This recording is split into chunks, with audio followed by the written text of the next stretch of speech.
Hello, I'm Gundars Oswald, the Program Director for the Chesapeake Chapter of NCOSE, and we're having a presentation tonight from a couple of people from JPL, JHU-APL, that is going to talk about design thinking and how it's going to organize your culture. So let them introduce themselves because they know more about themselves than I do. Great. All right. Good evening. Good evening. Thank you so much, Gundars. I appreciate the introduction. My name is Dennis Smith. I am a staff member here at Johns Hopkins Applied Physics Laboratory. I work in the force projection sector. My name is Anthony Tripoli. I work also at APL in the air and missile defense sector. And Anthony and I work together as part of a team at the lab called the Design Thinking Core, and which is going to embody not that team, but that methodology approach. But we utilize that at the lab for a variety of things, both internally as well as for our sponsors. Okay, next slide, please. Yes, sir. So we're here to talk about overview what is design thinking, right? That is the kind of the topic of this evening. But to start with that, I think it's important to really step back and first of all answer that in a very basic way. Anthony's going to talk about a little more in depth of kind of a standard definition of it and some of the core elements, but really starting at a higher level, I think is important to understand kind of how we even get to arriving at this topic of design thinking. So design thinking, this may sound overly simplistic, but design thinking is thinking like a designer, right? And so what does that mean? That sounds like some kind of Zen cone, but it really means applying the methods and approaches that designers use in their work to other fields, to problems that you might be working on. So thinking about the background and history of design, sometimes it seems like an odd mix, and the thought of designers has been given kind of a rarefied mystique around it. So that's what some of these images kind of represent. On the far left, we have Karl Lagerfeld, who's a fashion icon, and often when we think of designers, people think of fashion, and certainly the realm of fashion has cultivated a lot of different eccentric personalities and styles, and done a lot to kind of put that touch on it, that designers have this hidden unique talent. They're the creatives, right? And so that means if they're the creatives, other people aren't the creatives. And a lot of people have bought into this narrative, which, as you can probably tell where I'm going, we just don't think that's true necessarily. And then, going from left to right in the middle is Walter Gropius. He's recognized as the father of the Bauhaus movement, which is responsible for a lot of modern design. Heavily influential on architecture, art, design over the last 50, 60 years. And then on the far right is Dieter Rams, who's recognized as really establishing design principles that are still applied today. But when you look at these pictures, these kind of represent the types of things that pop in people's minds when they talk about what is design and what does a designer look like. Either kind of very eccentric creative personalities or very serious-minded people. And we think that that's kind of a false narrative. So we do agree that not everybody can master design, just like not everybody can master whatever it is you might do, different skills, different activities. But it doesn't mean that you can't apply it, right? So you may not be a master of it, but the skills and techniques that are valued can be applied to a lot of different things and by a lot of people. Next. So speaking about Dieter Rams, back in the 70s, Dieter Rams had published what he considered to be the 10 principles of good design, and they've stood the test of time. They're widely embraced today, and they're also, very simplistic. If you look at those, there's nothing that really jumps out as kind of a very unique, algorithmic, complex formula about what makes good design. And we look at these a lot. Some of these are, is a long-lasting, it's kind of a little different perspective, but they kind of fall in the category of you know it when you see it, right? So good design is very evident and it's very simplistic and it's very direct, it's very honest. At the bottom you see a lot of the, these are some of the things that Dieter had designed when he worked at Braun over many decades. Very influential designs. Actually, you see on the far left, the radio that he designed was very influential in things like the development of the iPod, right? So it looks like the first, second generation with the click wheel. And a lot of folks in Silicon Valley, a lot of designers still utilize and lean towards his design principles and what they do. So the reason why I emphasize this is to help show that, again, maybe you can't become a master designer. I mean, that's not what you want to do, but you can apply simple design principles in your work. Right? You can be very thoughtful about going about it. It's not necessarily a complex thing that you can't access. All right, so now that Dennis has talked a little bit about design, where does this term design thinking come from? How does it have its origins? So certainly there are elements of design thinking that originated in books that were written in the 60s and 70s, but it really didn't kind of get a foothold until a course that was taught at Stanford University. That's where the methodology started to form and take shape. And again, it wasn't really until this gentleman, David Kelly, came on the scene that creative design thinking became popularized. So David Kelly started out his college time as an electrical engineer. He worked in that for a little bit, but then he went back and got a master's degree from Stanford University in product design. So David Kelly graduated with that degree in about 1978. He started teaching at Stanford, and then he took a friend of his, a fellow graduate, started his own design company. In 1980 rolls around, and a little company called Apple comes to him and his partner and present him with a challenge. They were on the verge of launching a business computer, and they had gone to Xerox to look at some of their experimental technology, and they were really taken by this 3-button mouse that they had seen there. So Steve Jobs was incredibly excited by it and the graphical user interface he had said, and he said, we need to scrap our plans and base everything on this mouse and this GUI. The problem was the mouse cost $400, it wasn't durable, the mechanism was really complex, and when you use it around dust, it wouldn't glide smoothly. Mouse would skip around on screen. So they went to Kelly that said, you need to design something that's under $25. It needs to be durable. It needs to also be tested with users. So we don't want you just to design it in a laboratory. We want you to go out there, test it with the users, make sure it actually works. So Kelly's company actually succeeded in doing this. They got the price down. They created a mechanism that would work in dust. They went out and created over 100 prototypes. And the technology that they invented there actually was used for decades as kind of the standard for how ball-based mice worked. 1991 rolls around. There's the first Apple mouse, by the way. 1991 rolls around, and Kelly merges his company with 2 others, and they form IDEO. So if you've ever heard of IDEO, it's probably one of the most famous, popular design companies in the world. And it really was based on that kind of user-centered, human-centered design that Kelly had learned, and also on the methodology that he had learned about design thinking. So IDEO, kind of a quote that summarizes how Kelly felt about this company. He would say, instead of hanging around smart people saying clever things, you should go to where you're needed, where you can help people, empathize with them, learn about their situation, and once you find out about their kind of latent, unspoken needs, you take those and hand them to really smart people to try to solve those problems. So IDEO is, they hire about 600 really smart people. They have mechanical engineers and software engineers that can build prototypes, but they also have people that are in different domains. So they have people that are from behavioral sciences, food scientists, linguists, marketing people. And with that friction that they create and that diversity of thought, they're really able to come up with really unique and innovative solutions to complex challenges. So if we're going to talk about a definition of design thinking, we can say that it's a user-centered approach that results in a tangible, improved future outcome. A couple words or phrases are highlighted here, user-centered. So in traditional engineering design, you might go out and meet with a couple of users. You might develop a needs assessment. You might develop a requirements checklist. And then you're going right to building a prototype to solve that problem. Design thinking is all about the user. So a large amount of time is spent getting to empathize with the user, understand the problem and the problem space. And only then, once you've understood that, do you go on to working on solutions. And you use the user in that process. They're helping you to brainstorm ideas, and then you're using their feedback and iterative prototyping. The whole improved future outcome. So instead of just kind of working towards a requirements list, you're not satisfied unless you've created a situation where the user has a better experience. If they don't have a better experience in the end, you have to go back and really think about the problem and see what you missed. A quote that kind of illustrates this was attributed to Albert Einstein. He said, if I were given an hour to solve a problem on which my life depended, I would spend 40 minutes studying it, 15 minutes reviewing it, and then 5 minutes solving it. Right, so the concept is that unless you really understand a problem, you're probably not going to come up with a solution that's correct.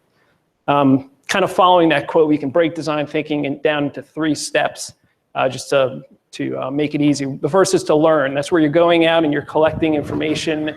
You're trying to understand the problem and the problem space and the users as well as you can. Information collection. Then you go on to understanding. You're taking all that information that you've collected, you're poring over it, looking for patterns, looking for what we call actionable insights that you can brainstorm on, and then finally creating. So at that last 5 minutes, like in the Einstein quote, once you finally understand the user and the problem space, then you go on to finally brainstorming ideas and prototyping. So when would you use design thinking? Design thinking isn't for every problem, right? So an example of somewhere that design thinking really doesn't work well is when you're dealing with puzzles. A puzzle is something where you know what the solution looks like. You have an idea. In the case of a Rubik's Cube, you know that the final solution should look like a cube with 6 sides that are all solid colors. There are 43 quintillion different combinations to a Rubik's Cube, but the world record is 4.9 seconds. The reason that is that if you understand the patterns and you understand the problem, you can solve a Rubik's Cube. You know what the solution looks like. Design thinking is made more for mystery box type problems. This is a problem where you don't necessarily know what the solution looks like. There's a high degree of uncertainty and ambiguity. There might be too much data involved in the problem. There might be too little data. You might not even really know what question to ask. You don't know what data to collect. In those situations, design thinking really is a powerful tool that allows you to arrive at innovative solutions. So this next slide, I just want to show, just spend briefly on this, and at the end we actually had this slide, and we can spend some time talking about this after the presentation if you want to hear more about these. But I just want to illustrate some of the examples that we've used to give you a little insight where we're saying we love design thinking, but we've also actually applied it. So it's not just that we like the theory and we're interested in what IDEO is doing. So Central Spark, the leadership development, and the VPN projects, those were all things internal to APL where design thinking was applied to help kind of solve that problem. And as Anthony mentioned, that the mystery box, right, the ambiguous nature of a particular challenge where the solution wasn't necessarily clear. We applied that internally, and then externally, the bottom right corner, the Tactical Advancers for the Next Generation, is kind of an overarching program for the Navy as our primary sponsor, where we've done about 10 iterations of this program on projects for them, tackling different challenges within the submarine community, with surfland warfare, with a variety of communities, but really in the purpose of bringing innovation to the Navy. And so throughout all these, the common thread was that, as Anthony mentioned, the human-centered component was very predominant in how we're bringing that and applying them to those spaces. So Anthony mentioned there's 3 steps, right? So we have the learn, understand, create. And this is kind of the methodology or the way that we approach it at a high level, thinking about these kind of steps or phases that we move through on a particular project. But the key thing to understand about design thinking, so those particular steps, everybody has their own kind of flavoring, right? So if you go to IDEO's website, you'll see their own variation on this. I think it's define, discover, whatever the naming is. Gravity Tank, which is another design thinking firm, innovation firm out of Chicago. They have their own process. Pure Insight from Washington, D.C. has their own process. And you'll find, flavors that they all kind of have similarities and some differences. But underlying all those, which they may not necessarily show at a top level step diagram, is this divergent and convergent thinking. That's a key core component of design thinking. Just as important as the human-centered aspect is, and the fact that the users are thought of and brought in throughout the process, this divergent and convergent thinking is a really powerful component. So Anthony mentioned that that formation of IDEO and creating an environment where there's some of that friction because you have diversity of thought, different backgrounds, different people. That's a key piece we try and bring throughout the process. So certainly, as we go through these steps in a little bit here, talk about you spend time divergent thinking where you find different ideas and go out and explore it. But at some point, you have to neck down and bring those together, make choices. And again, when we get to the creation phase, we try and go wide and find inspiration. But again, we also have to come to a point where we converge. So it's really about having that divergent thinking, having a diversity of thought throughout the process, and finding the right times to kind of neck out and neck down to come to innovative and new solutions. So how do we do that? So the learn, phase of this process, we go out and we do research, and there's a lot of ways we can apply the research. You see there's ethnographic, participatory, and evaluation. So this is just kind of a flavoring of all the different tools, so you can certainly, dive into researching each of those. The ethnographic research is what we're going to talk about the most here in the next couple of slides. That's, for us, that's where we find the most value in terms of the learn phase and how we actually discover what's going on. That's where we apply most of our efforts. So ethnographic research is the study of people.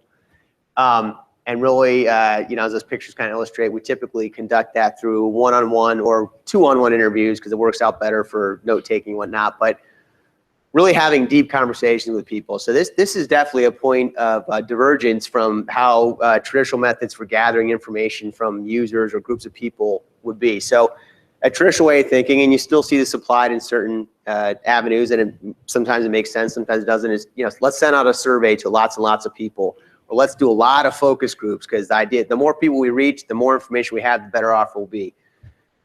We don't do that. We don't survey unless there's a very specific need where it'll help us with one data point. We don't do focus groups unless sometimes our sponsor demands that's the way we'll get access to people. But we really, really strive for these one-on-one interviews on a very small basis as well. And so what I mean by that is if we're developing, working for the Navy and the Tang program, the submarine community, we may only talk to about 20 to 25 submariners to make decisions and help inform solutions that will actually potentially roll out to the whole submarine community. That sounds like a very, very small slice. How can you find out what's going on there? But what we do is we engage those people with very deep conversations to really understand their reality.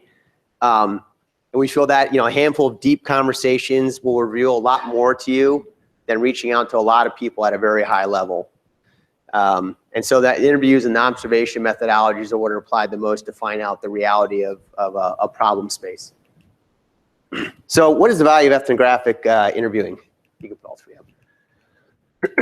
So there's a couple different value propositions put up here. So what it really gets down to is that you find out what people really think. In their own words, you meet them where they live, right? So you really get into their space. You don't stand back from afar, right? So if you're observing what they're doing, if you're sitting in out and doing sometimes our interviews can be 2 to 3 hours depending on the topic. We do deep dives with them.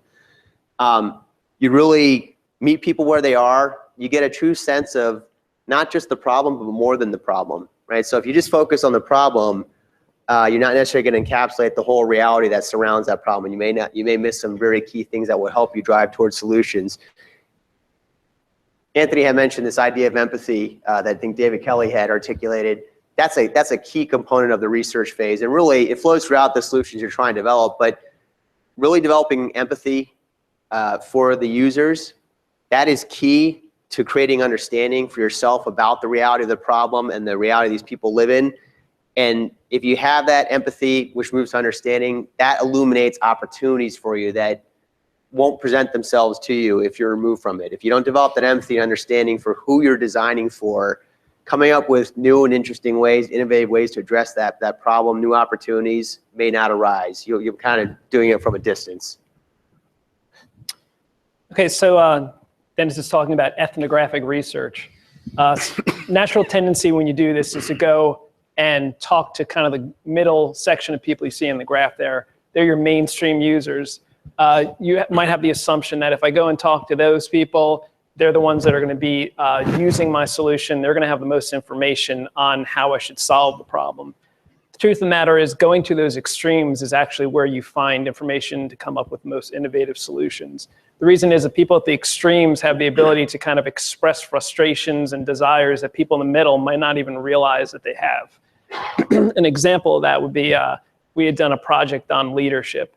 And we talked to people in the middle. Those are the people, maybe up and coming leaders, kind of younger staff member who are really interested in growing quickly in their careers. But we also talked to super users. So they would be the people who are very successful, have already established themselves as leaders. By talking to them, we would learn about the frustrations that they dealt with, how they overcome barriers, what advice they might give to themselves, or they could kind of talk back to themselves 15 years ago. And then even kind of more you wouldn't think we'd talk to is people on the other end of the spectrum. Those are people who are in positions where they really see no opportunity for leadership. Maybe they have supervisors. You don't see that staff member's role as something that can turn into leadership. by talking to them, we find out things that end up applying to the mainstream, right? Because if those people can overcome their frustrations and we can develop a solution that addresses them, it's going to help the majority of people out there. Kind of another trick that we use is to go into a situation where we're doing this and use new eyes, or to be a tourist. So we would go into a situation and try to encourage the attitude of being like a stranger in a strange land. Cultivating the expression of saying, when looking at things, saying, wow, that's interesting, or look at what this person is doing, even if it's something that you've seen a million times before. So an example of this is going into someone's workspace, right? You go in and almost everybody has sticky notes around their desk. And if you have this attitude when you go in, you might go in and be like, what's going on here? Why are all these brightly colored squares stuck to this person's desk, and what is written on them? You might go and read those, and you might see that the person's writing down hints and tips to themselves about how they can accomplish their different work responsibilities. From that, you might think, hey, this person, their work responsibilities are not intuitive. They're not easy to understand. They're not easy to remember. So there's an area of opportunity there maybe to improve those processes and make their work responsibilities more intuitive and easy to remember. This really highlights the importance of going into the problem space. Like Dennis was saying, you can only get so much information out of a survey or a focus group. Actually going to where the user is and where the problem exists is incredibly valuable. So kind of an extreme example of this was IDEO had done a study where they were trying to improve pill bottles, right? So the problem was that often senior citizens, anyone who has issues with their hands, have problems opening those medicine bottles. So they had gone and visited one of those extreme users. They went to an older woman who had really terrible arthritis in her hands. And they went to her and they sat with her and they said, can you tell us about your experience using pill bottles? And she, do you have trouble opening them? And the woman said, no, that's not a problem. I have no problem opening pill bottles. So having that kind of tourist mentality to say, well, can you take us into wherever you store your medicine, and can you show us how you do this? So they went with her into her kitchen. She goes up into the cabinet, pulls out a pill bottle, and then oddly enough, she goes over to the counter and she has a deli slicer here, and she flips it on, and she shows them, this is how I open my pill bottles, and she slices one through the deli slicer there. So you can see that's something you never would have learned, right, if you had just done focus groups and surveys. Being there and being in that situation, asking people to walk through their day, their lives, their responsibilities, really gets you down to the truth of what their problems are and their situations are. Next. Okay, so Dennis was talking about, again, one of the tools that we used for almost every project is called ethnographic interviewing. Dennis was talking about that. You would meet with someone for an hour or two, and you ask a series of questions. So what we have up on the screen here is like a plan or an interview tool. It's something that we developed